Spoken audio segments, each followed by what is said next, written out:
क्या आपने कभी किसी की मदद की हो, बार बार की हो, और फिर एक दिन अचानक एहसास हुआ हो कि शायद ये इंसान मेरी अच्छाई का फायदा उठा रहा है। शुरुआत में सब सामान्य लगता है।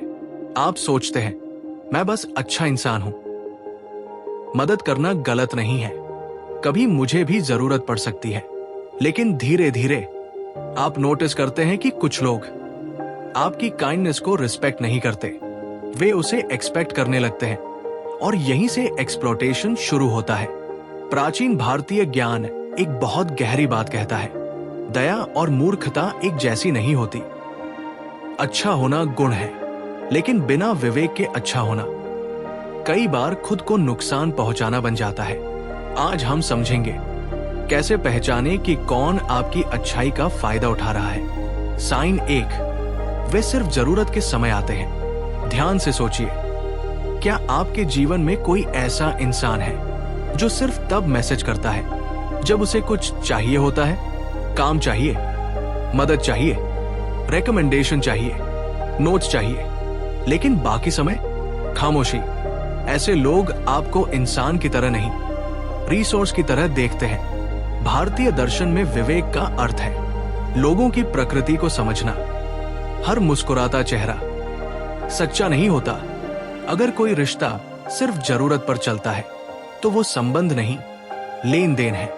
साइन 2, आपकी ना से उन्हें समस्या होती है।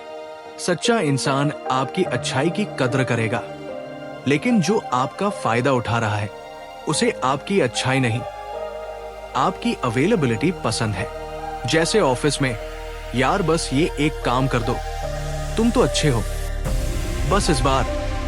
और जैसे ही आप ना कहते हैं, उनका व्यवहार बदल जाता है। डिस्टेंस, कोल्डनेस, गिल्ट, यही सबसे बड़ा संकेत छिपा है। जो व्यक्ति सिर्फ आपकी हाँ पसंद करता है, वो आपको नहीं, आपकी यूजफुलनेस को पसंद करता है। साइन 3, वे गिल्ट का इस्तेमाल करते हैं। कुछ लोग सीधे एक्सप्लॉट नहीं करते, वे मैनिपुलेशन करते हैं।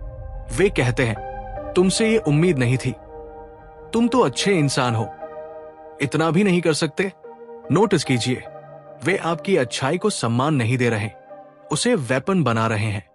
भगवद गीता हमें सिखाती है, धर्म का अर्थ ब्लाइंड सैक्रिफाइस नहीं है।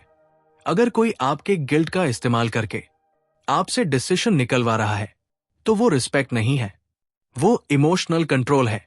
साइन 4, वे आपकी बाउंड्रीज टेस्ट करते रहते हैं। एक्सप्लॉइट करने वाले लोग अचानक बड़े नहीं बनते, वे धीरे धीरे बाउंड्रीज पुश करते हैं। पहले छोटा फेवर, फिर थोड़ा बड़ा, फिर तुम तो कर ही दोगे। और अगर आपने कुछ बारहा कहा तो वो नया नॉर्मल बन जाता है।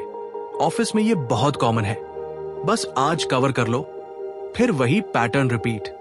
वेदांत कहता है जहां विवेक नहीं होता वहां व्यक्ति अपनी ऊर्जा दूसरों के हाथ दे देता है। साइन 5, आप उनके आसपास इमोशनली ड्रेन्ड महसूस करते हैं। ये सबसे सटल साइन है। कुछ लोग टेक्निकली गलत कुछ नहीं करते, लेकिन हर इंटरैक्शन के बाद आप थक जाते हैं, हैवी फील करते हैं। क्यों?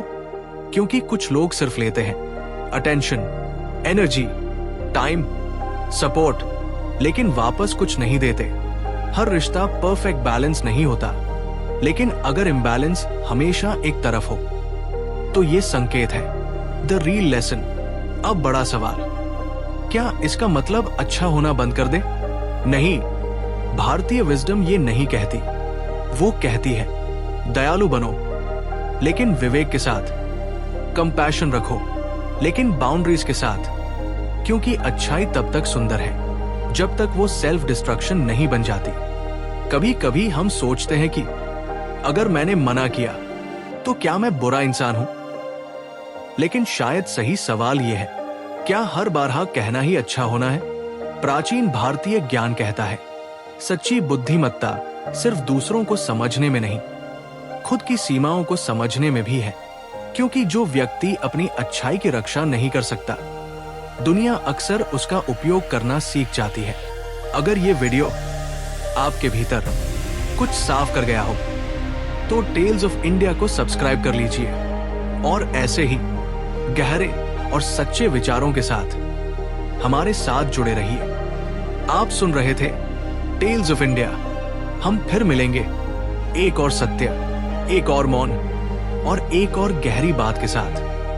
नमस्कार।